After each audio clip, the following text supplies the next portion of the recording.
I think the second thing then is relationships. The Yep. thing we were talking about therapy and companions, like it can mimic language, which is really critical that we understand and think about, but it cannot fundamentally mirror relationship. It's going to do a mimicking of it.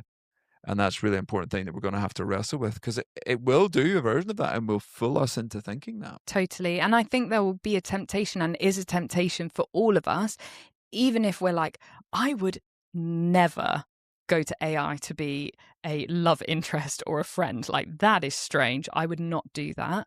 Actually, where are the beginnings of the step towards that, where you choose AI over a human interaction, that actually you can resist that and choose to slow down and to, friction max, if we want to use the trendy in vogue term, and choose people and choose connection with another person, even if it creates more challenges and takes longer. Actually asking your question to a real life human is a way to remain human and to remain connected to those around us that we love. And then I think finally, for like, if we're thinking about like, the human centeredness of it, the relational, there is something then in I would call it the transcendent of the, this up and down relationship, something spiritual, something deeper within us. Like, again, core to being human is the desire for something more than. We might use language of hope towards the future. I think we want to be really careful about the kind of progressive narrative out there that says AI is going to solve all our problems, so we're not finding our salvation in AI, I think, to state the obvious. But also there's a desire, it's more than that, it's a spiritual, experiential thing. Like, we are transcendent beings, we are wired for something more. And AI can't replace that, but it will look like at times it can do almost superhuman things. It appears to be omnipotent. It seems like it's all knowing. It seems to be omnipresent. It can listen all the time to what we're doing. Like, those are divine attributes that we got to be careful about. Like, recognizing that AI is not really doing that. It just looks like it is, but that we are made for the something more.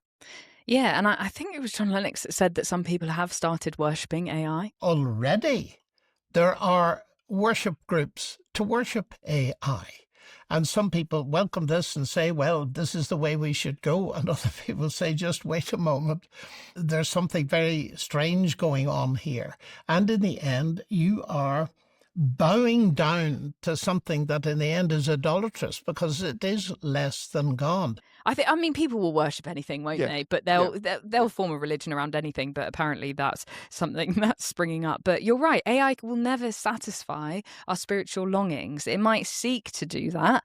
And it might, someone might use it as a sort of like, let me tell you what's going on in my life. Let me tell you the mistakes I've made. Will you write a prayer for me? But it will never fully satisfy. And we know who will, and it's Jesus. And so if AI is going to point people to church and point people to Jesus, that is wonderful. And I'm sure there are going to be really innovative ways that Christians who love the digital world can harness AI for kingdom purposes.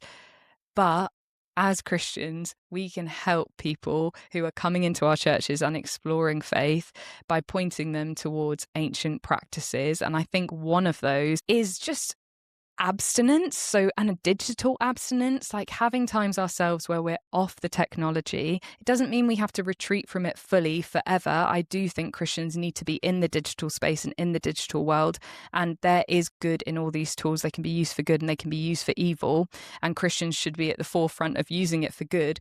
But part of that is actually us taking time to put our phones down and just, connect with God in a non-digital way, and just, take time away. I think that's a wise thing to do. If you enjoyed this video and you want to find out more about these ancient Christian practices, then scan this QR code to explore our new digital pathway, Ethos. You start with a short quiz, get given some personalized insights, and then a spiritual practice to try. So if you're spiritually curious and want to deepen your relationship with others and explore more about faith, then give it a go and let us know what you think.